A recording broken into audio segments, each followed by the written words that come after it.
My sister mocked me the second she saw me walk into my parents' kitchen. I hadn't even set my bag down.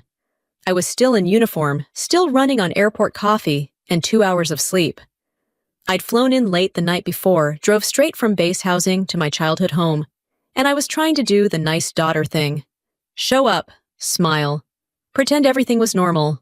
Jade looked me up and down like I was a walking paycheck. Then she smirked and said, "Must be nice having money while your family struggles." Not even a hello. No. How was the drive? No. Did you eat? Just straight to the point, like she'd been practicing it in the mirror. My mom, Diane, was at the stove stirring gravy like she didn't hear it. My dad, Ron, was at the table scrolling his phone like it was suddenly the most interesting thing in America. And me, I stood there, holding a store-bought pie like an idiot. I'm Sergeant Lila Hart. I'm 28. I'm in the U.S. military, and I'm good at my job. Not movie good. Not I kick down doors and save the world by lunch. I'm good in the way that actually matters. I show up early, I do the work. I keep my mouth shut, and I don't make problems for my chain of command. I'm not rich. I don't have a yacht. I don't have some secret crypto fortune. I have a steady paycheck, decent benefits, and the kind of budget that would make most people yawn. But back home, that's basically the same thing as being a billionaire. Especially to Jade. She's 26 and has been finding herself since high school. That's the nice way to say she can't keep a job longer than a carton of milk lasts in our parents' fridge. 1 month, she's going to start a boutique candle business. The next month, she's a content creator. The month after that, she's taking a mental health break from all the pressure of not working. Meanwhile, I've been the boring one since forever. The kid who did homework without being asked. The one who got a part-time job at 16 and didn't spend every dollar on fast food and eyeliner. The one who joined the military because I wanted out of our town and I wanted something stable. And here's the part nobody wants to say out loud: stability makes you a target. Jade's comment wasn't just a joke. It was a demand dressed up as sarcasm. In our family, that's how it works. You don't ask. You imply. You guilt. You act like the other person is selfish until they cave. I set the pie on the counter and said, "Morning to you too." Jade shrugged like she'd just commented on the weather. I'm just saying, some of us don't have it so easy. Easy. I looked down at my uniform like it was going to answer for me. My mom finally turned from the stove. Lila, honey, you look tired. I almost laughed. That was her version of a hug. A comment about how worn out you look. Then a quick pivot to whatever she actually wants. Dad cleared his throat. Long drive. Long week, I said. Jade leaned against the counter and picked at her nails. They were freshly done, of course. Glossy. Perfect.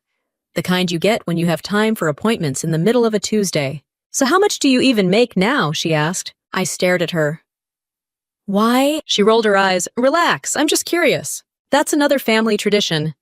I'm just curious means I'm about to use this against you. I didn't answer. I walked past her to the sink and washed my hands like I was buying myself 10 seconds to stay calm. Because here's what people don't understand about being the responsible one. You don't get credit for it. You get assigned more responsibility, like it's your natural habitat. Growing up, if Jade forgot her lunch, I split mine with her. If she accidentally maxed out her debit card on clothes, my parents would ask me to cover something small because I was the one who could handle it. When I got a scholarship, they celebrated. When Jade dropped classes, they consoled her. When I joined the military, they acted proud in public, but in private, it became a new category of leverage. Well, you get housing money, right? My mom would say. And bonuses, my dad would add, like he'd personally negotiated my contract. Jade would nod like she was taking notes for a business plan. They never said, "We're proud you made something of yourself." They said, "You're doing fine so you can help." And I did, for years. Not constantly. Not like I was handing her stacks of cash every weekend. But enough. Phone bill here, insurance there. A couple hundred just until Friday. And Friday would come and go like a myth. I told myself it was temporary. I told myself family is family. I told myself I didn't want to be the kind of person who abandons people.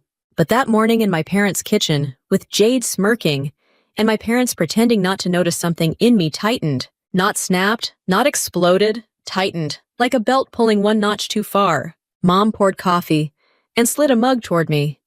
"We're glad you came home," she said. Dad nodded. "Yeah. Good to have you." Jade didn't move, so she said, Are you still doing that thing where you save up for a house? I froze just a little. I hadn't posted about it. I hadn't told my parents details. I'd mentioned it months ago in a quick phone call, the way you share good news with people you assume are happy for you. Apparently that was a mistake. I kept my face neutral, eventually. Jade smiled like she'd been waiting for that word. Must be nice, she repeated softer this time. Thinking about buying a house while the rest of us are out here struggling, my dad finally looked up from his phone. Jade, he said. But it wasn't a warning. It was the kind of weak little sound people make when they don't want conflict. My mom did the mom thing where she tries to soften a knife by wrapping it in a compliment. Your sister's just been stressed, honey. You know she's had a hard time. Jade's hard time was mostly self-inflicted, but I didn't say that. I'd learned the hard way that facts don't beat feelings in this house. I took a sip of coffee. It was too hot, and it tasted like old guilt. What's going on? I asked, because I knew this wasn't just a random comment. Jade never joked without a reason. Dad set his phone down. Well, he said slowly, your sister's been in a rough patch. Jade cut in fast. My landlord's being a jerk. My car's acting up. And it's not like jobs are just falling into my lap. I looked at her. Are you working right now? She blinked like I'd asked her to solve calculus. I'm in between things. Dad leaned back. She had a toxic situation at her last job. It wasn't good for her. Jade nodded hard. It was killing my mental health. Mom stepped closer, voice gentle. We were just thinking, maybe you could help her get back on her feet. There it was. The real reason I was here. Not the pie. Not the family time. The pitch. Dad added, just for a little bit. Jade gave me the tiniest smile, like she already knew the answer was yes. And I could feel the old habit in my chest, the automatic instinct to fix it, to smooth it over, to keep the peace. But I also felt something new. Not rage, not drama. Just a clear, quiet thought. If I say yes again, this never ends. Right then Jade's phone buzzed. She glanced at it, and I caught the screen reflection. A notification from a salon. Appointment confirmed. She looked up and caught me noticing. Her smile didn't even flinch. Come on, she said, sweet as syrup. You're doing so well. Must be nice. If you're into stories like this family drama that turns into real consequences, drop a quick comment telling me what you would have said in my place and hit subscribe so you don't miss the rest. I set my mug down carefully so it wouldn't rattle. How much, I asked. Jade's eyes lit up. It's not even that bad, just Dad jumped in like he didn't want her to sound greedy. A couple thousand to catch her up. Rent, utilities, maybe some car stuff. A couple thousand, I repeated, because hearing it out loud always makes it sound worse. Mom gave me that disappointed look like I was already failing. Lila, you have a good heart. Don't harden it now. Jade leaned closer, lowering her voice like we were sharing a secret. You don't want everyone thinking you forgot where you came from. I stared at my sister at her perfect nails. Her calm confidence, the way she could ask for thousands, like it was a favor I owed her. Then I looked at my parents, waiting quiet like my answer was supposed to keep the whole house standing. I took a breath. Not to calm down. To choose.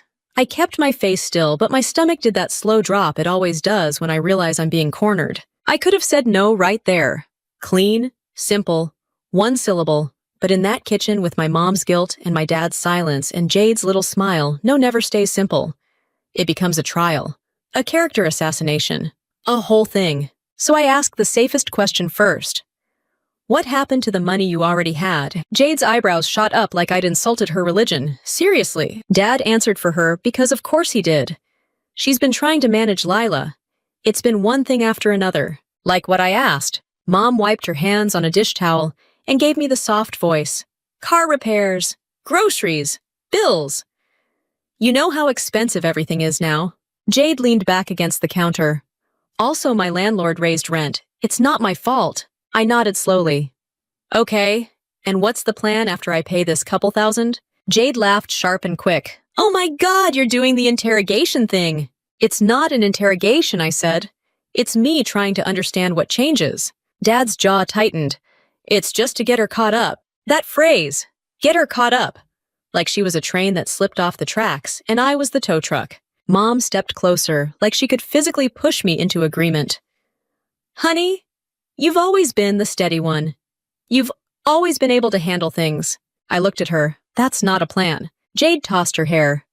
My plan is to get back on my feet. You said that last time. I said before I could stop myself. Silence landed hard. Mom's eyes narrowed. Dad's mouth flattened. Jade's smile didn't disappear, but it changed shape.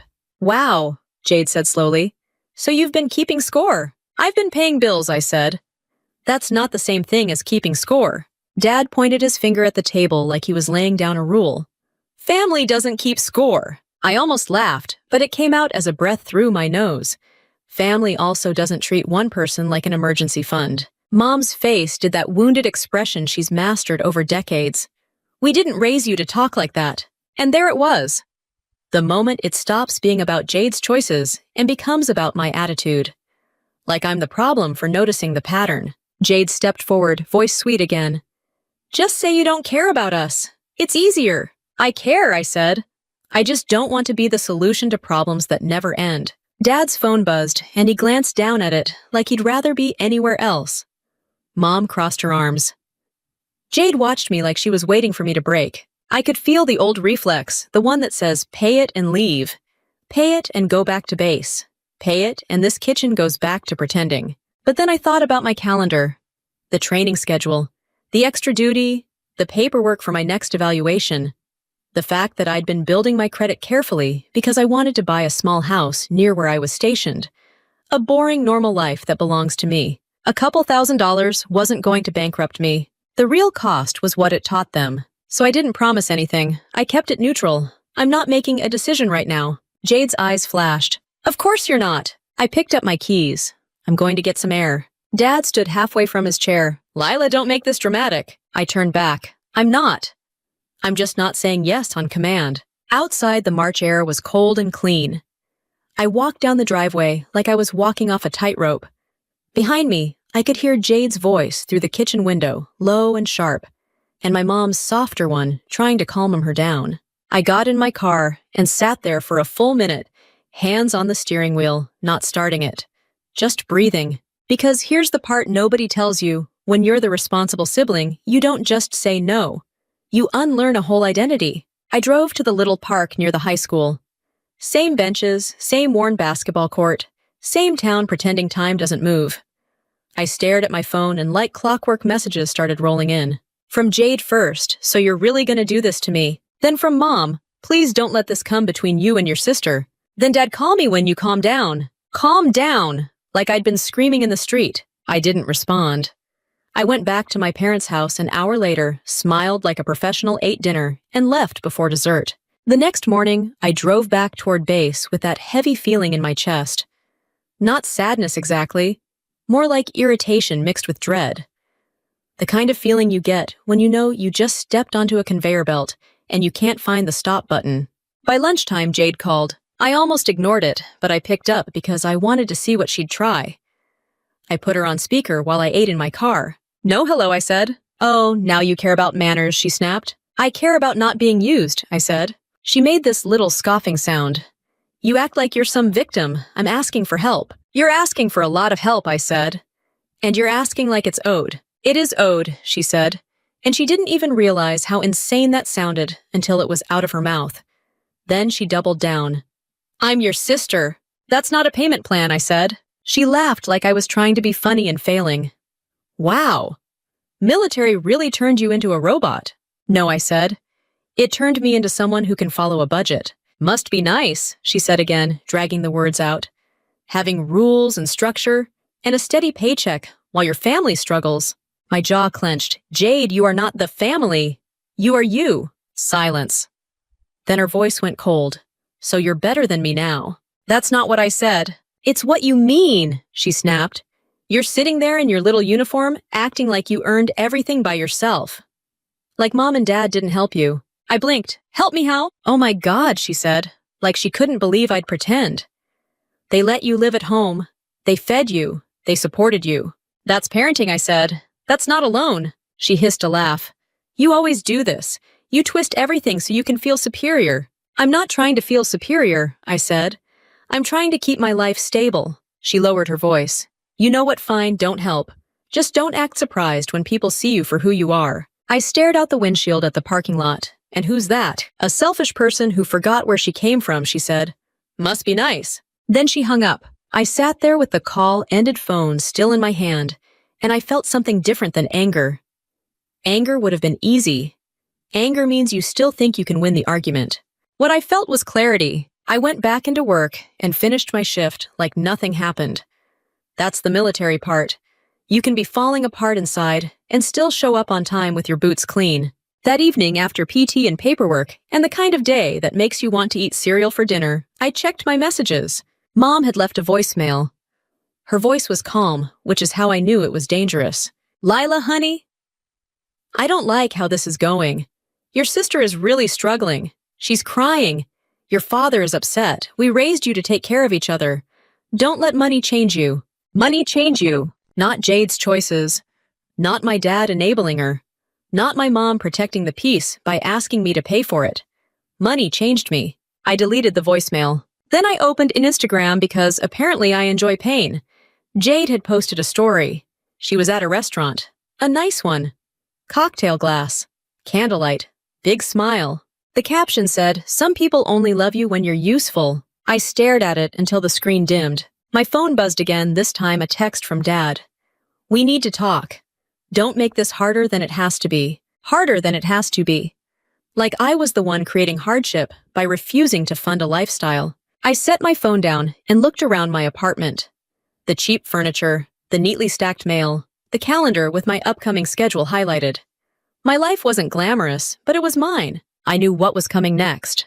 Another call, another guilt trip, another just until, another family.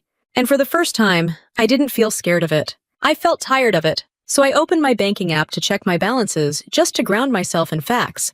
And that's when a new charge popped up that made my throat go tight. An expense I didn't recognize listed under an account name I'd never seen before, and it wasn't a small one.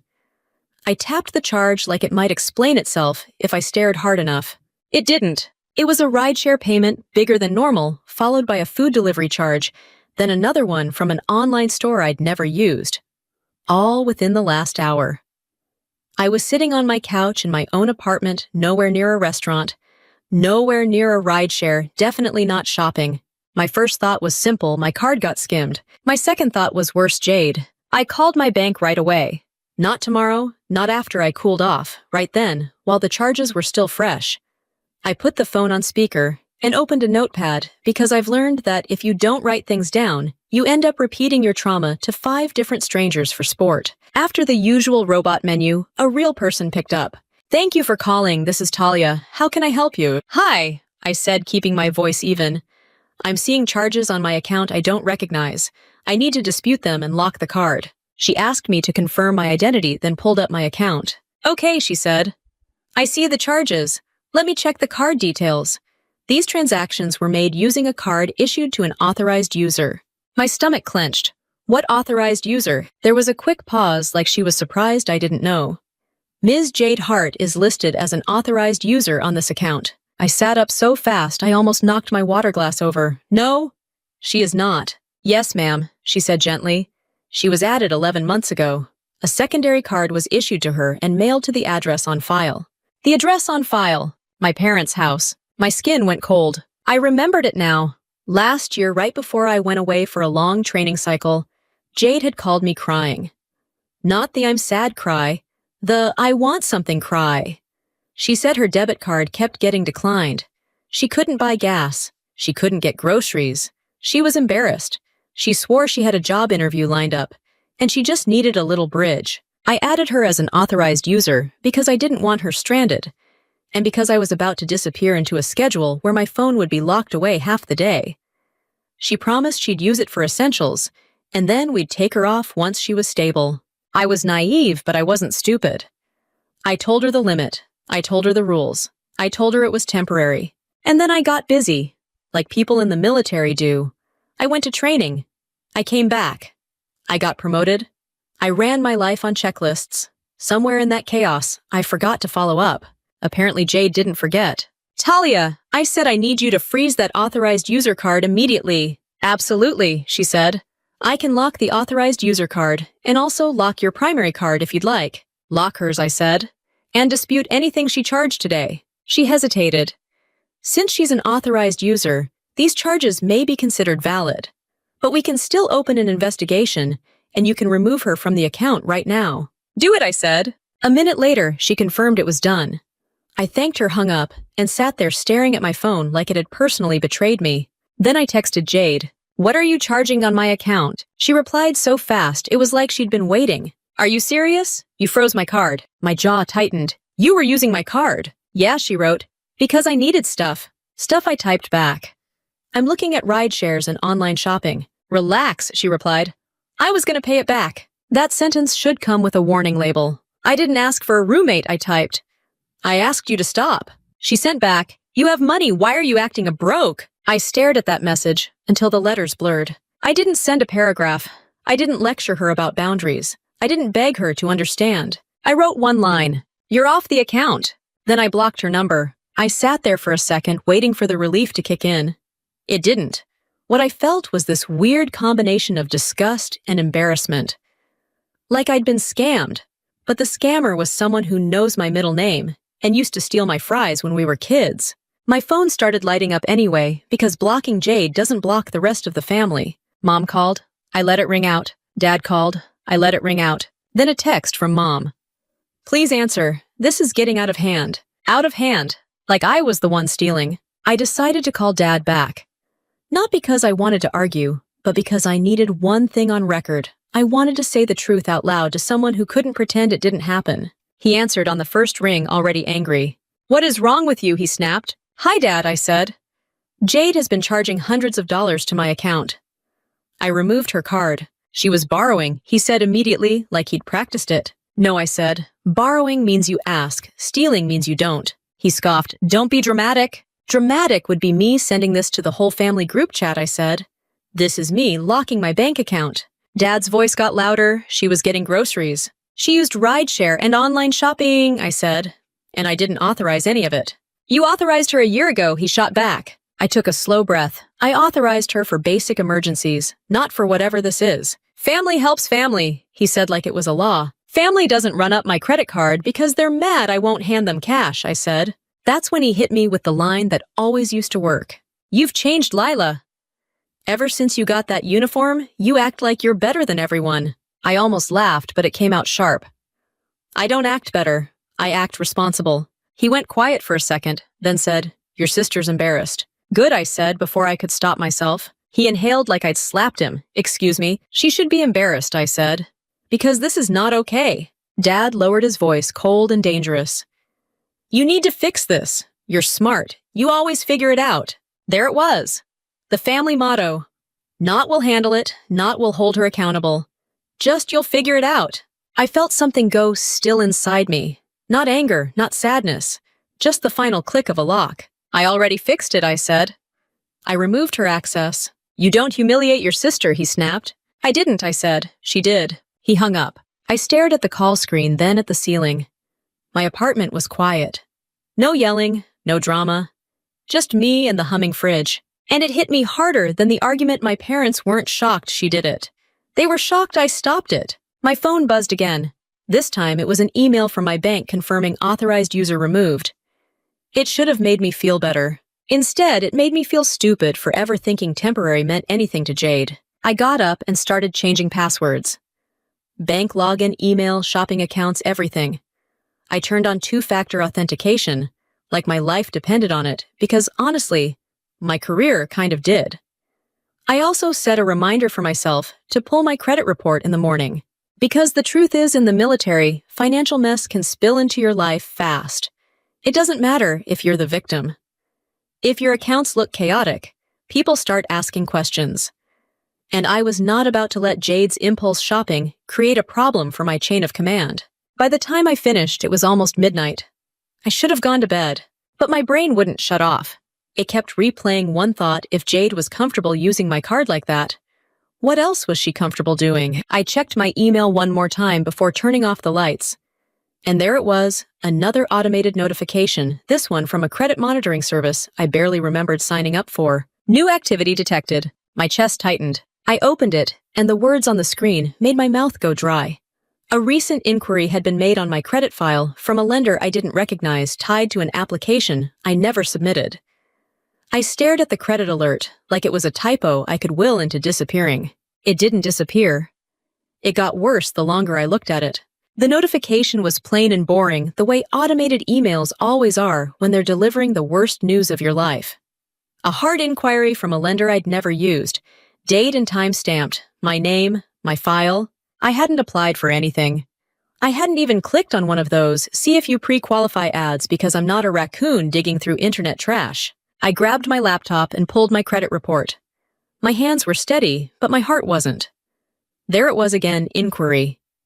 One lender. Then, when the page refreshed, another review entry popped up like the system was updating in real time. I sat back on my couch and said out loud no, not in a dramatic way. More like I was talking to a stove that wouldn't turn off. I called the credit bureau first. The rep confirmed the inquiry and asked if I'd authorized it. No, I said. Then we can place a fraud alert, she said. And you may want to consider a credit freeze.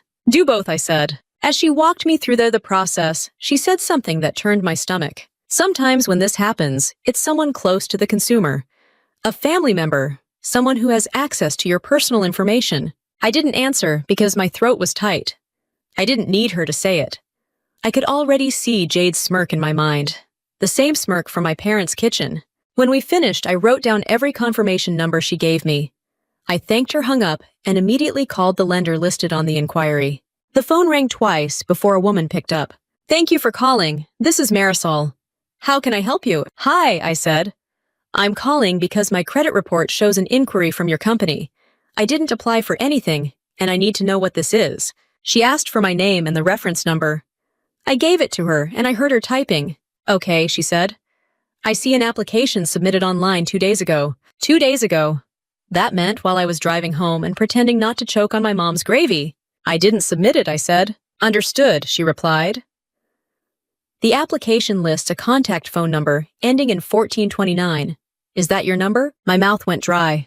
That wasn't mine. That was my parents' landline. I sat up. No, that's not my number. All right, she said, her voice shifting into a more serious tone.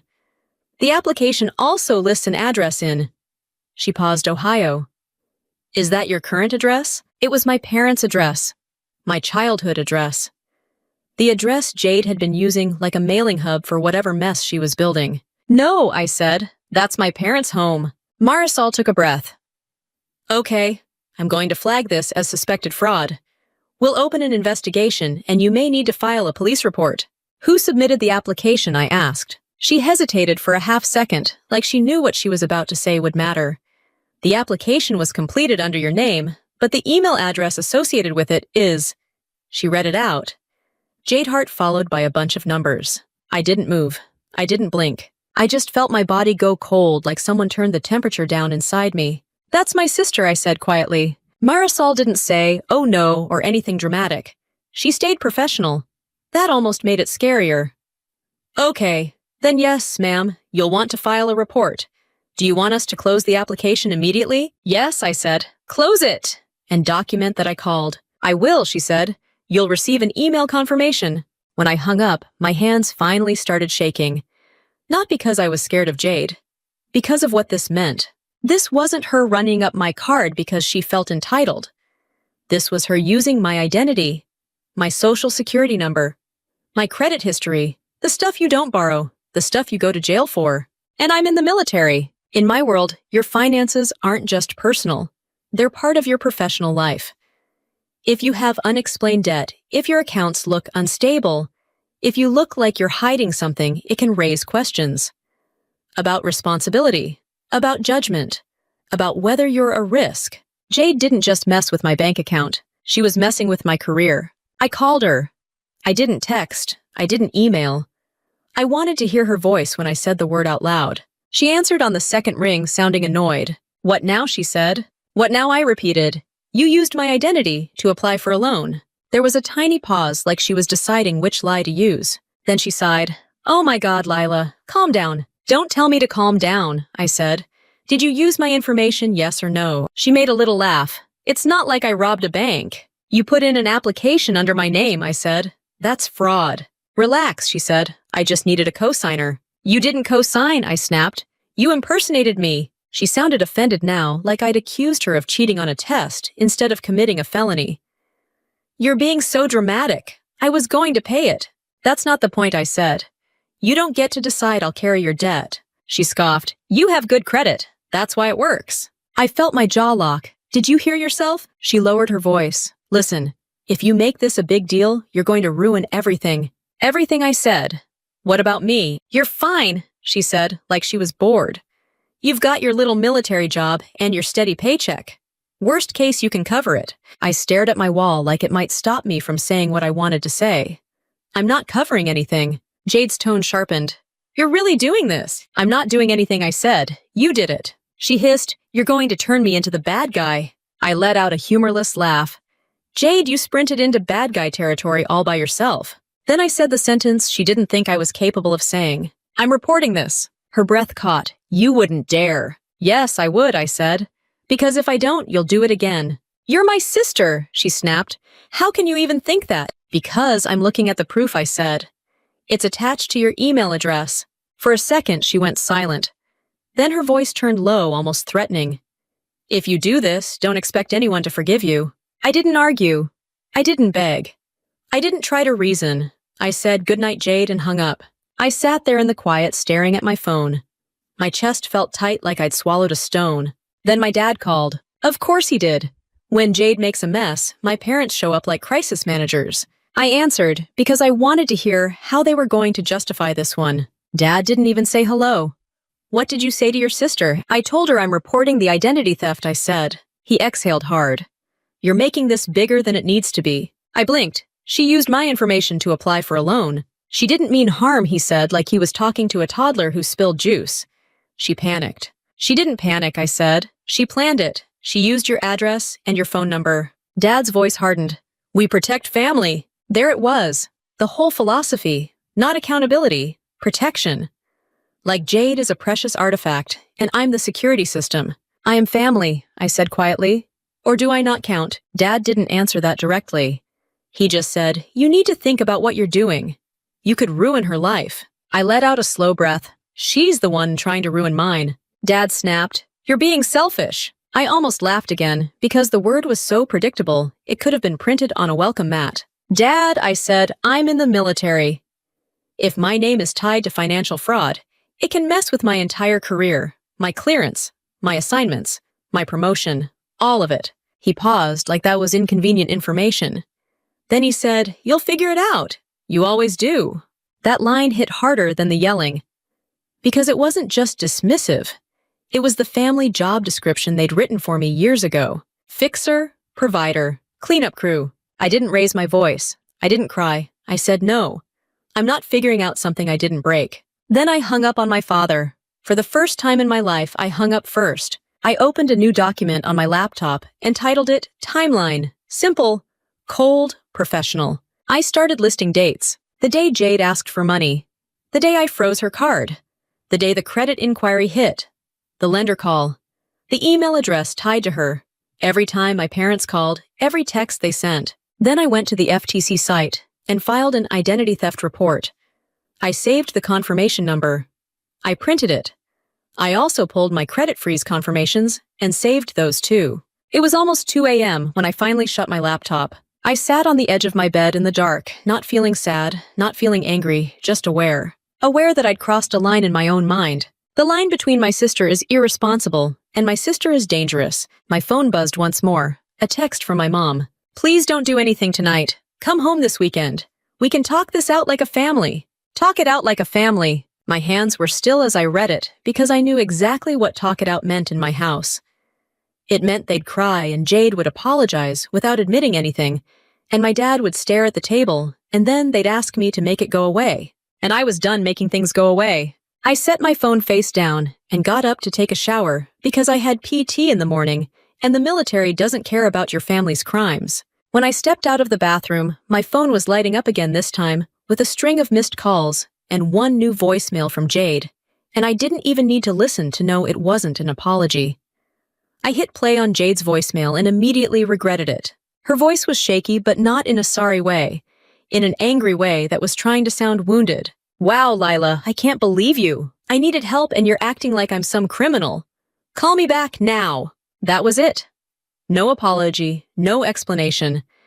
Just the audacity of a person who thinks consequences are something that happens to other people. I deleted it, tossed my phone on the bed, and got dressed for PT like my life was normal.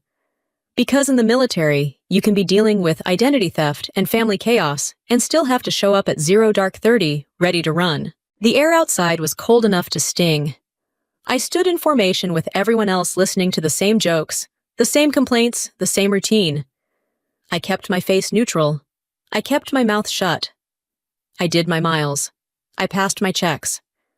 I did the whole day like I wasn't carrying a grenade in my pocket. But the second I had a break, I checked my phone. 30 missed calls, mostly Mom. A couple from Dad. 3 from Jade, even though she was blocked. She'd found a way around it, calling from a different number. And then a text from Dad that made my eyes narrow. Help her or don't bother coming home. There it was. Not a conversation. A threat wrapped in family values. I stared at that text for a long time, and something quiet in me hardened. Not anger. More like I finally accepted the truth. They weren't asking what Jade did. They were deciding what I was allowed to do about it. I didn't respond. Instead, I did what I'd been doing since the night before. I kept collecting facts. I pulled my bank statements. I saved the lender email confirming the application was tied to Jade's address and email. I printed out the FTC identity theft report confirmation. I put everything in a folder, digital and physical. Because I don't trust I'll remember where I saved it. That's how you end up crying in a parking lot. Around lunch, Mom called again. I picked up because I needed to hear it directly. I wanted to be able to say I tried. She started sweet like always. Honey, are you okay? I'm handling it, I said. A tiny pause. Your sister didn't sleep last night. I almost laughed. Neither did I, Mom. She's terrified, Mom said. She made a mistake. She didn't make a mistake, I said. She used my identity. Mom's voice tightened. She was desperate. She was entitled, I said. There's a difference. Mom sighed like I was exhausting her. Lila, you don't understand how hard things have been. I do understand, I said. I've been paying for it. Don't say it like that, she snapped, then caught herself and went soft again. You know what I mean. We're family. We can fix this without involving the police. I leaned back in my chair and looked at the ceiling of the break room. How do we fix it, Mom? Be specific. She hesitated. Well, you could call the lender and tell them it was a misunderstanding. It wasn't, I said. You could withdraw the report, she tried again. Just so this doesn't follow Jade forever. It follows her because she did it, I said. Mom's voice went cold in that disappointed parent way that used to make me fold instantly when I was a kid. I never thought I'd see the day my daughter valued money more than her own family. I didn't take the bait. This isn't about money. It is about money, she said sharper now. Everything with you is money now. You used to have such a good heart. My mouth tightened. My heart is fine. My boundaries are new. Mom went quiet for a beat, then said the part she'd been building toward. Your father is very upset. I noticed, I said. He feels like you're humiliating us, she said. I almost choked. Me? Jade committed fraud, and I'm humiliating you. Mom ignored that. Please, Lila, come home this weekend. We'll all sit down, we'll talk. Jade will apologize. We can move forward. Move forward. Without accountability. Without consequences. Without telling the truth. I pictured that dinner in my head. Dad glaring, Mom crying, Jade playing victim, and me being told to make it all go away so everyone could keep pretending. No, I said simply. Mom gasped. Excuse me? No, I repeated. I'm not doing a family meeting. I'm not withdrawing anything. And I'm not taking responsibility for what she did. Her voice rose. So you're choosing this. You're choosing to tear this family apart. I kept my voice calm. Jade tore it. I'm just not taping it back together. Mom started crying, and for a second my chest tightened. Not because I felt guilty, because I recognized the sound. It was the sound that used to end every argument in this family. I let it hang for 2 seconds, then I said I love you, but I'm not doing this. And I hung up. My hands were shaking after. Not because I was scared of my mom. Because I finally said the thing the whole family system was designed to stop me from saying. No. That evening, I got a call from a number I didn't recognize. I picked up, and a man introduced himself as an officer from the local police department in my hometown. The one where my parents lived. Sergeant Hart, he asked. Yes. I'm calling about the identity theft report you filed, he said. We need you to come in or submit a statement. We can also coordinate by phone, but we'll need documentation. My heart thumped once hard. This was real now, not just emails and credit alerts. Real paperwork. Real investigation. Okay, I said. What do you need from me? He explained the basics, proof of my identity. Proof I didn't authorize the loan application details about the suspect. He was polite, professional, and direct. When he said the word suspect, I felt a strange calm. That's what Jade was in this situation. Not a misunderstood sister. Not a stressed young woman. A suspect. After I got off the phone, I sat in my car for a long minute before driving home. I didn't feel proud. I didn't feel happy. I felt clean. Like I'd finally stopped touching something toxic with bare hands. Then my phone buzzed. It was a screenshot sent from a cousin I barely talked to. It was a Facebook post from my mom. Sometimes the people you love the most are the ones who hurt you the deepest. Family isn't about blood, it's about loyalty. No names, no details, just enough for everyone in our small town to know who she meant. The comments were already piling up. Stay strong, Diane. You raised your kids right. Some people get a little success and forget their roots. And then Jade commented, love you, Mom. Some people just don't care about family anymore. I stared at my phone and felt my face go hot. Not from embarrassment, from disgust. They were turning my identity theft report into a character flaw. My sister steals my identity, and somehow I'm the villain. I wanted to comment. I wanted to set the record straight with one long, brutal paragraph and a few screenshots. I wanted to watch the comment section go silent, but I didn't. Because I'm not stupid. And because I've learned something in uniform, you don't win by yelling. You win by documenting, reporting, and letting people hang themselves with their own lies. So I took screenshots. I saved the post. I saved the comments. I saved Jade's line. Then I opened my laptop and added a new section to my timeline document, Public Smear. A few days passed. I kept my routine. Work, PT, paperwork, sleep, repeat. And in between, I handled the fraud cleanup like it was a second job. Credit freezes confirmed. Fraud alerts active. Bank accounts reviewed. Passwords changed again just to be safe. And still the calls came. Dad left a voicemail, his voice tight and furious. You think you're smarter than everyone. You think you can just call the cops and walk away. You're not welcome here if you do this. Mom sent a text, we're ready to forgive you when you're ready to stop punishing your sister. Forgive me. That word sat in my chest like a rock. The irony was so thick I could have spread it on toast. Jade, meanwhile, posted another story. This time, it was a selfie with red eyes and a caption about betrayal and choosing peace. Choosing peace. Coming from the same person who used my social security number like it was a library card. I didn't reply. I didn't engage. I kept moving. At the end of the week, I emailed the police department everything they asked for, statements, screenshots, lender confirmations, my FTC report number. I sent it all in a clean, organized package. I didn't add opinions. I didn't add emotions, just facts. Then I got an email back confirming they received it and would be following up. I read that confirmation twice, then closed my laptop. I sat in the quiet of my apartment and realized something that made my stomach twist. Jade wasn't going to stop because I'd drawn a line. She was going to stop only if she was forced to. And people like Jade don't go down quietly. They swing for whatever hurts most. And for me, that wasn't my bank account anymore. It was my name, my reputation, and the military career I'd spent years building. Because the next morning, when I walked into work, my supervisor told me someone had called with concerns, and I needed to report to the office right away. I woke up before my alarm and reached for my phone like I was checking the weather, except the forecast was always stress. No new voicemails. No new anonymous emails. For a few seconds, that silence felt almost peaceful. Then I remembered my name was still on hold. I got through PT without anyone noticing anything was off. That's the funny thing about being fine in uniform.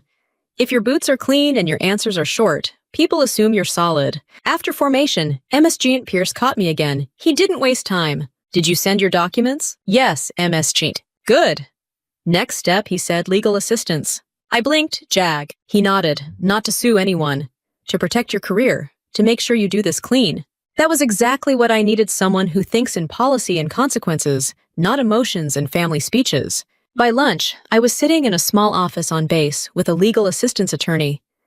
A captain who looked about 12 years old until he started talking and suddenly sounded like your worst nightmare if you lied to him. He skimmed the documents I'd printed, the credit freeze confirmations, the FTC report number, the lender note tying the application to Jade's email, the bank letter confirming I removed her as an authorized user.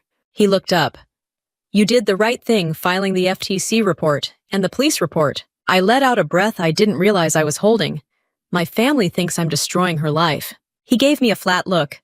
Your family is not your chain of command. Fair. He leaned back. Here's what matters for your unit review. 1, you have documented fraud against you.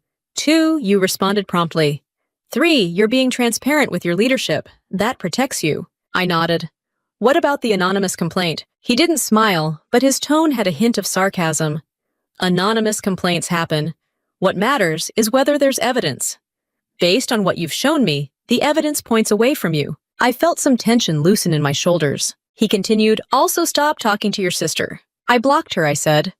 She keeps using new numbers. Then don't respond, he said. Save everything. If she escalates, that becomes part of the record. That word again. Record. Receipts. Paper trail. It was like the adult version of tell a teacher, except the teacher is your commander, and the consequences are real. Before I left, he gave me a simple checklist, the kind I actually love, because it doesn't ask how I feel. Keep a timeline with dates and times. Save all communication, including social media posts that reference you. Don't retaliate or engage publicly. If contacted again through work channels, notify leadership immediately. If there's continued identity theft activity, update the police report and credit bureaus. I thanked him and walked out feeling calmer. Not happy, calm. Like I had a plan that didn't depend on Jade suddenly developing a conscience. Back at work, the security manager asked me to stop by. He wasn't unfriendly, just direct. We received your documents, he said. They're thorough. Thank you, I said. He tapped a folder on his desk. A few follow-up questions. Do you have any joint accounts with your family? No, I said. None. Any co-signed loans? No. Any reason your sister would have access to your social security number? I didn't even have to think. She grew up with me. She knows my birthday, she's been in my parents' house where documents are kept, and she's had access to mail. He nodded like he'd heard that answer before. That's usually how it happens. Usually. That word made me want to scream. Like identity theft by family is just a normal Tuesday. He continued. Your credit freeze is good. If the person tries again, it should be flagged. Let us know if you receive any new notices. I will, I said. He looked at me for a second longer. Sergeant, I'm going to be blunt. Reviews like this can feel personal, but we're not here to punish you. We're here to protect the unit. I understand, I said, and I meant it. I wasn't mad at him. I was mad at Jade for forcing me into this room at all. The rest of the day was paperwork and meetings, but my phone kept buzzing in my pocket like it was allergic to peace. I didn't check it until I got home. 2 new texts from Mom. The first one, we can still fix this if you stop being stubborn. The second one, your father is heartbroken. Then a message from a number I didn't recognize. Tell your leadership the truth before they find out. I stared at it and felt my face go hot.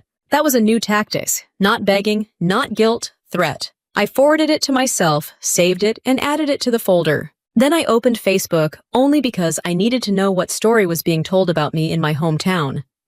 I'm not proud of it, but I'm also not going to pretend I'm above doom-scrolling my own character assassination. My mom had shared another one of those vague posts that make people comment praying for you without having any idea what's going on. Some people confuse boundaries with betrayal. The comments were worse this time, because now it wasn't just strangers. It was people I knew growing up. Old neighbors, church friends, a teacher. Family first. Kids these days are so ungrateful. I hope she comes to her senses. My mother had basically opened a public court case and invited the whole town to be the jury. Jade had reposted it with a caption, "This is what happens when you say no to selfish people." Selfish people. I laughed out loud in my apartment alone like a maniac. Not because it was funny, but because the audacity was almost impressive. Jade steals my identity, and she's calling me selfish like it's a personality flaw. I took screenshots of everything, post, comments, date and time. Then I closed the app. I wasn't going to argue with a comment section. I was going to beat this with facts. The next morning, the security manager emailed me. We've completed the initial financial review. No derogatory activity noted. I read that sentence twice. No derogatory activity. In military language, that's basically a hug. I forwarded it to myself, filed it, and then walked into work feeling lighter. Not safe, lighter. Because I'd learned something in the last week, even when you're innocent, the process is stressful. But the process also has one advantage Jade didn't understand. It's not emotional. It doesn't care that she's my sister. It doesn't care that my mom is crying on Facebook. It doesn't care that dad thinks loyalty means silence. It cares about documentation. And I had more documentation than Jade had lies. That afternoon, Sergeant Pierce pulled me aside after a meeting. "You're doing fine," he said quietly. "Keep your head down." I nodded. "Do you think they'll clear the hold?" He didn't promise anything, because good leaders don't promise what they can't control. He said, "The truth is already doing most of the work." On the way home, my phone buzzed again. Another unknown number. I didn't answer. I let it ring out. A voicemail came in immediately. I listened to it with my thumb, hovering over delete. Jade's voice lower than usual, tight, like she was trying not to cry. "Lila, please, you don't understand what you're doing. If this goes through, I'm done. Like my whole life is done." I stared at the wall. That was new. Not anger, not mockery, fear. But it still wasn't accountability. It was panic. The kind people feel when consequences finally start walking toward them. My phone vibrated again, a new email notification from the credit monitoring service. For a second, my stomach clenched, expecting another inquiry. But when I opened it, it wasn't about a new loan. It was a notice that someone had attempted to change the contact information on my credit file email and phone, using details that weren't mine, and the system had blocked it because of the freeze. I sat down hard on my couch. Jade wasn't backing off. She was trying to lock me out of my own identity. I called the credit bureau back so fast, my phone screen blurred. The rep confirmed what the alert said. Someone had tried to change my contact info on my credit profile, and the system blocked it because my file was frozen. She asked if I wanted to add an extra security pin. "Yes," I said. "And I want notes added that I'm actively dealing with identity theft." She didn't argue. She sounded like she'd heard worse. When I hung up, I didn't feel panic anymore. Panic is what you feel when you think you can still control the situation by guessing. I felt focus.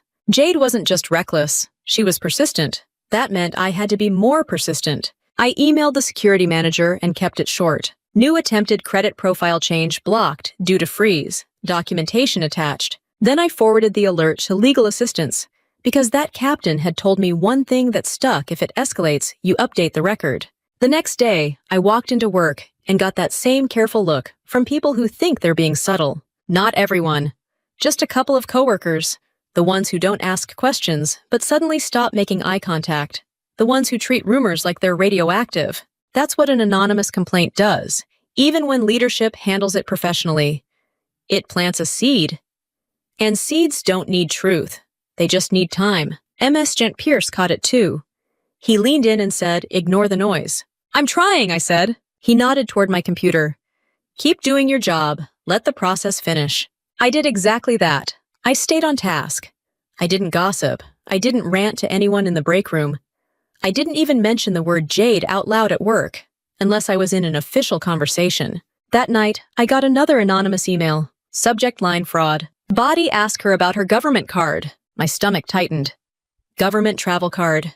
GTC. That's not a random accusation.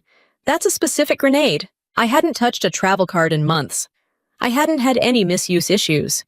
But whoever wrote that email knew exactly which words could make a commander take a second look. I forwarded it, saved it, and added it to the folder. Then I got a text from Mom. "Your sister is falling apart. Can you please just be the bigger person?" Being the bigger person in my family has always meant being the quieter person. The one who absorbs the mess so everyone else can pretend things are normal. I didn't respond. A few minutes later, Dad texted, "We're not asking you to pay for everything. Just fix this before it ruins her." I stared at that line. Not fix this before it ruins you, before it ruins her. I set my phone down and didn't touch it again that night. The next morning, I got called back into the office. Same 3 people. Same careful tone. But this time, the civilian had a printed copy of the email. "Sergeant Hart," he said, "we received a follow-up message." I didn't flinch. "I forwarded it to you last night." He nodded like he appreciated that. "Good." The content references potential misuse of government funds. "It's false," I said. "If you need documentation, I can provide it." Security manager glanced at his screen. We pulled your travel card history. No issues. No red flags. That should end it.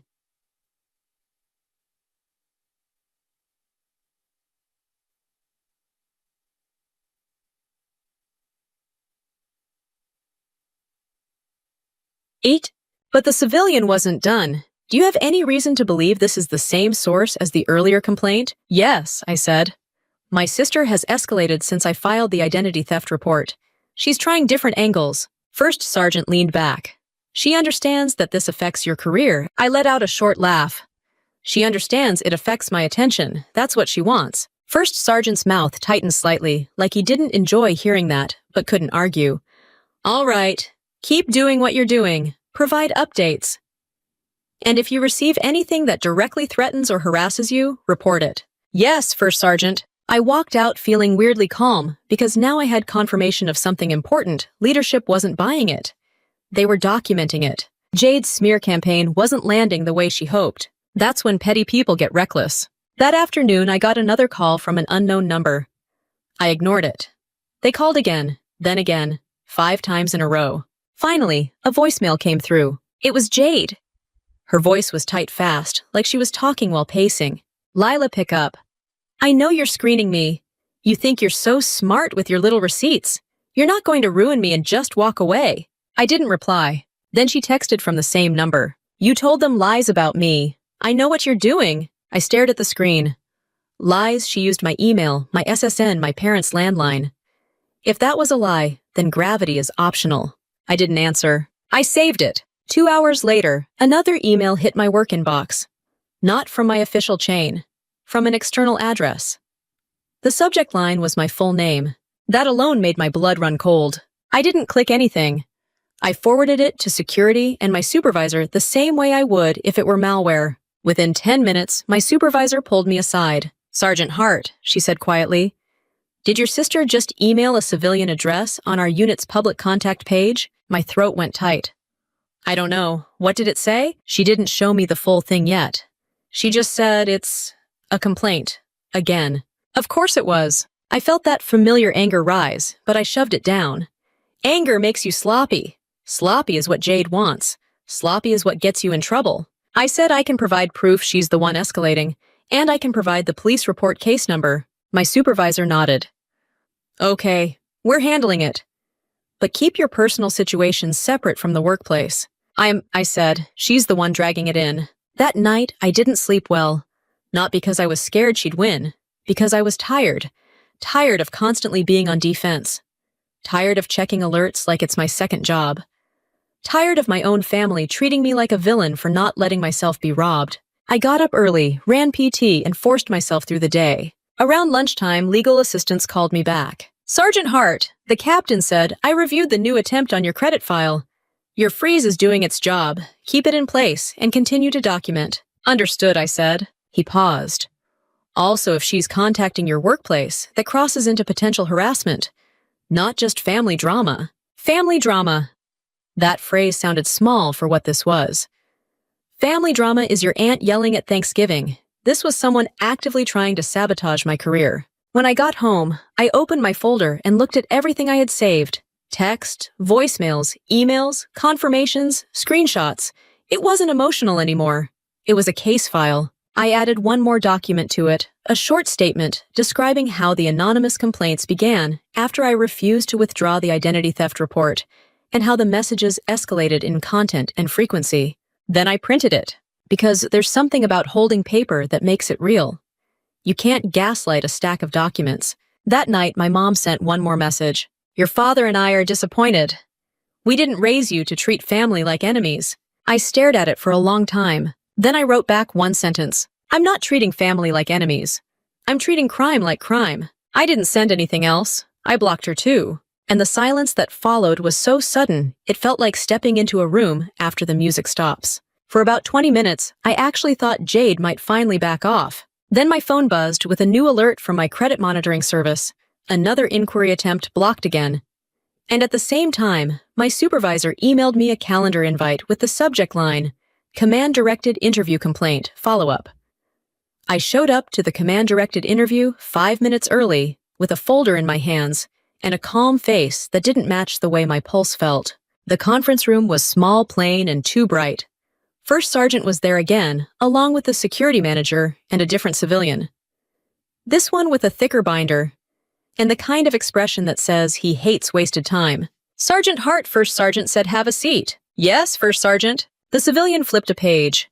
"We're following up on the anonymous complaints and the additional contact attempts directed at unit channels." I nodded. "Understood." He looked over his glasses. "Do you still believe these complaints are retaliatory and connected to your sister?" "Yes," I said. "And I brought documentation." I slid the folder across the table.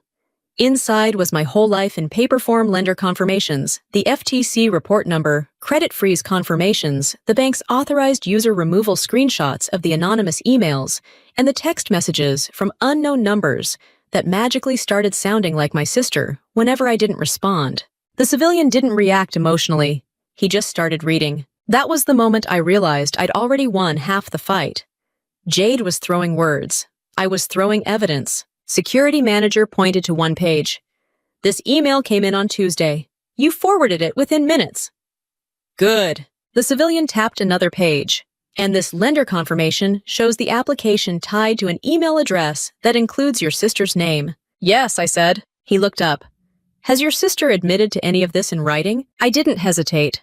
I pulled out my phone and opened a screenshot I'd saved. Jade's text from earlier. "You have good credit. That's why it works." I slid my phone forward. "That?" The civilian's mouth tightened. "Okay." First Sergeant finally spoke again. "Sergeant, here's where we are. We've found no financial misconduct on your end. No travel card issues. No evidence supporting the accusations. Based on what we have, the complaints appear malicious." My shoulders loosened by an inch. He continued, "We're going to close the inquiry, and your name will be released back into the selection pipeline." I kept my face neutral, but inside I felt a jolt of relief so sharp it almost made me dizzy. "Yes, First Sergeant," I said. The civilian added, "We are also documenting the repeated harassment attempts. If additional contact occurs, report it immediately. We may refer it to the appropriate channels." Appropriate channels. That's military speak for this person, is about to learn what consequences look like. I thanked them, stood up, and walked out of the room like I wasn't carrying a year's worth of pressure in my chest. When I got back to my desk, my email already had a message from the security manager confirming in writing, initial concerns resolved. No derogatory findings. I saved it, printed it, filed it. Because if you've learned anything from a family like mine, it's that people will rewrite history the second you stop holding proof in your hand. I should have felt triumphant. Instead, I felt quiet. Because clearing my name didn't magically make my family reasonable. It didn't turn Jade into a good person. It didn't make my parents suddenly apologize. It just removed one weapon from their hands. That afternoon, my phone buzzed from a blocked number. Somehow, it still came through as voicemail. I listened and Jade's voice filled my ear, trembling with rage. "You think you're so slick. You think you can make me look crazy and everyone will just believe you. I hope you're happy." I deleted it without a response. 5 minutes later, Dad called from a new number. I almost ignored it, but curiosity got me. I answered. His voice was flat, almost rehearsed. "We need to talk." I kept my tone calm. "About what?" "About what you've done," he said. I almost laughed. "You mean what Jade did?" He sighed like he was tired of my facts. The police came by. My chest tightened. Not because I felt guilty, but because it meant the report had moved forward. "What happened?" I asked. "They asked questions," he said. "They embarrassed your mother." I stared at my wall. "Dad, they're investigating identity theft." "She made a mistake," he snapped. I kept my voice steady. "No. A mistake is putting salt in coffee." This was intentional. He went quiet for a beat. Then his tone shifted into something sharper. "Do you know what this is doing to her?" I answered honestly. "I do. And she did it to herself." Dad's voice rose. "You don't punish family like this." "I'm not punishing anyone," I said. "I'm protecting myself." He scoffed. "Selfish." There it was again. Like a stamp they could slap on anything I did that didn't serve Jade. I didn't argue. I said, "If you want to talk about the truth. Otherwise, don't call me." Then I hung up. That night I went for a run, not because I wanted cardio, but because movement is the only thing that drains adrenaline without making you say something stupid. I came home showered and tried to eat. My phone buzzed again with an email. It was from the lender. The one Jade tried to use. Fraud investigation update. They confirmed the application was officially marked fraudulent and removed from my record. No account opened. No debt attached to me. I stared at that email until my eyes stung. This was what winning looked like. Not fireworks. Paperwork. 2 days later, I got a call from the officer in my hometown. Same calm voice. Sergeant Hart, we're following up. We spoke to the individual you identified. I didn't ask who. I already knew. Okay. He continued. She denied it at first, but the documentation is strong. We also have records from the lender. My stomach turned not from sympathy, but from a kind of disbelief that Jade had really taken it this far and still thought she could talk her way out. The officer added, there may be a restitution component, depending on how the prosecutor chooses to proceed. You may be contacted for a statement. I understand, I said. When I hung up, I sat on my couch and stared at my coffee table for a minute. I didn't feel happy that my sister might face legal consequences. I felt relieved that she couldn't keep doing this without anyone stopping her. That weekend, my mom sent a letter. A physical one like it was 98, and she wanted the drama to feel official. I opened it carefully. It was 2 pages of disappointment wrapped in soft words. She said she was hurt. She said she was confused. She said she didn't recognize me anymore. She said I was tearing the family apart over money. Not one sentence asked if I was okay. Not one sentence acknowledged what Jade did. Not one sentence said the words, identity theft. The closest she got was your sister is under a lot of stress. I folded the letter and set it down. Then I did something that would have shocked the old version of me. I didn't respond. I went to work Monday and kept my head down. My performance didn't dip. My attitude stayed professional. I didn't give anyone a reason to question me again. A few days later, Sergeant Pierce pulled me aside with that half smirk he does when he's trying not to be openly pleased. Holds lifted, he said. I nodded, keeping it casual. Yes, Emma Street. He looked me in the eye. Good job not melting down. I exhaled a laugh. I considered it. He tapped the folder in my hand. That's why you didn't. As I walked back to my office, my phone buzzed another unknown number. I didn't answer. I just let it go to voicemail. This time it wasn't Jade yelling. It was Jade crying. Lila, please. They're saying I could get charged. Mom and Dad are freaking out. Just tell them you exaggerated. Just tell them it was a misunderstanding. I stared at the voicemail screen and felt a strange calm settle over me. Because that right there was the whole story. She didn't say I'm sorry. She said save me. I deleted it, opened my laptop, and started updating my incident folder one last time, adding the confirmation that the inquiry was closed and the hold was lifted. Then I moved on to something I hadn't been able to focus on for weeks, my housing paperwork. I'd been putting off my VA loan pre-approval steps because my credit situation had been under attack. Now my file was clean. My documents were in order. And for the first time in a while, I could think about my future without my sister's shadow sitting on it. That evening, as I was gathering the documents, I needed pay stubs, proof of service bank statements. An email came in from an address I recognized immediately. Not Jade, my parents. Subject line, we need to meet. I didn't reply to the email right away. I just stared at the subject line until it stopped feeling like a command. We need to meet. Not, how are you? Not are you safe, not we're sorry. Just another attempt to pull me back into their favorite role for me. The one who shows up, absorbs the damage, and fixes it. I closed my laptop, set my phone face down, and finished gathering my VA loan paperwork. Pay stubs, proof of service, bank statements, the boring stuff that builds a life. The next morning, I sat across from a loan officer in a small office near base housing. She walked me through the steps with the kind of calm professionalism I wish my family had ever shown me. We'll review your income, your credit, and your debt-to-income ratio, she said. From what you sent, you look solid. I almost smiled.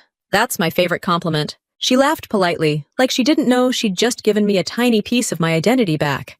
Solid, stable, clean. A week later, I got official confirmation my pre-approval was good. My credit report was clear. The fraudulent inquiry had been removed. The freeze and alerts were still in place, and the added PIN meant nobody was changing my profile without me knowing. For the first time in months, I slept through the night without waking up and checking my phone. And then my family tried one last time. Dad called from a new number. I recognized the area code immediately and let it ring. He left a voicemail. His voice was different, less angry, more controlled. the voice he used when he wanted something. "Lila, this has gone too far. Your mother's not doing well. Your sister's scared. We need to meet and talk like adults." Talk like adults. I deleted it. Mom followed with a text from a number I didn't recognize. "Please, just coffee. No fighting. No fighting." That was a funny, because they'd been fighting me for weeks while I stood still. I didn't answer. Instead, I went back to work and focused on what I could control. My performance, my reputation, my future. A few weeks after the hold was lifted, I got my official update from leadership. I was back in the selection pipeline, and my packet was moving forward. No stain, no pending, no shadow. MS Chint Pierce pulled me aside with that same half-smirk. "You're tracking," he said. "Yes, MSG." He nodded once. "Good. Keep it boring. Keep it boring." In the military, boring is a compliment. Boring means you're dependable. Boring means nobody is writing your name in a complaint box. I didn't realize how much I needed that normalcy until I had it again. Then on a random Thursday, the officer from my hometown called me back. "Sergeant Hart," he said, "I wanted to update you." The case moved forward. My chest tightened. "Okay." He explained it in careful professional terms. There was enough evidence from the lender records and the identity theft documentation to proceed. Given it was a first-time offense, and no loan actually funded under my name, the prosecutor was offering a deal that focused on restitution and supervision rather than jail time. Translation: Jade wouldn't get to walk away pretending it never happened, but she also wasn't going to get a dramatic perp walk like she deserved in her own imagination. There would be probation. There would be required restitution payments tied to administrative costs and any disputed charges. There would be restrictions, and there would be something Jade hates more than anything else on earth: oversight. When I hung up, I didn't feel joy. I felt relief. Because this wasn't revenge for me. It was containment. A few days later, Mom emailed again.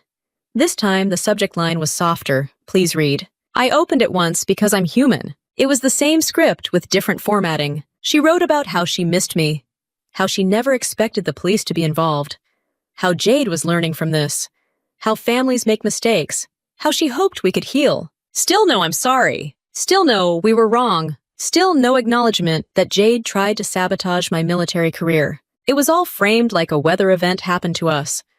Like a storm blew in, and I selfishly refused to share an umbrella. I replied with one sentence: "I hope you're all safe. I'm not meeting.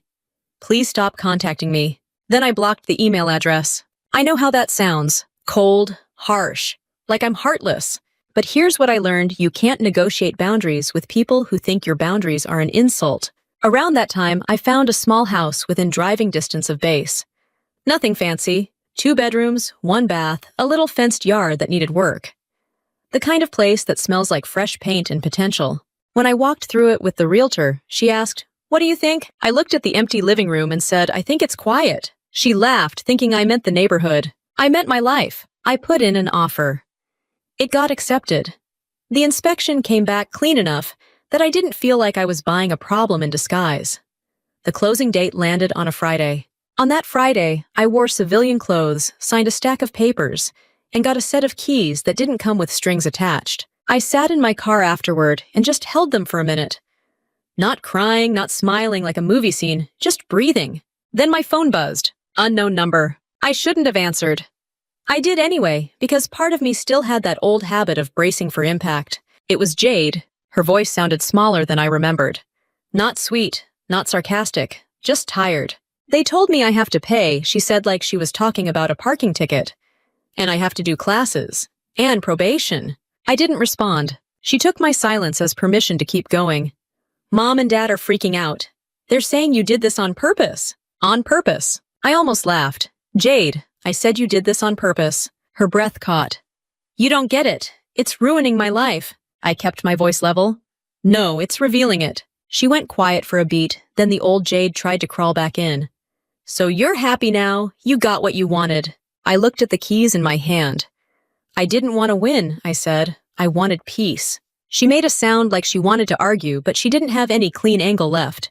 No sarcasm, no guilt, no family speech that made sense after what she'd done. She hung up. I sat there and felt nothing dramatic. No triumph, no sadness. Just a clean line drawn in permanent ink. That night, I walked into my new house alone. I set my keys on the counter. I turned on the lights. I stood in the living room and listened to the silence. Not the lonely kind, the safe kind. In the weeks that followed, my life got boring in the best way. Work gym home projects, paperwork for the new place. My promotion process moved forward without drama. The inquiry was closed and stayed closed. My credit stayed frozen and protected. I didn't check alerts like a nervous habit anymore. I checked them like a responsible adult. Every once in a while, a new number would try to call. A new email would slip through. I didn't answer, I didn't explain. I didn't argue. Because my family revenge story didn't end with me exposing anyone online or screaming in a courtroom. It ended with me refusing to be the family's emergency fund scapegoat and cleanup crew. I didn't need them to understand. I just needed them to stop having access to my life. If you've lived through anything like this, or you're trying to set boundaries in your own family, subscribe to the channel. I post more real grounded family revenge stories like this, and I'd love to have you here.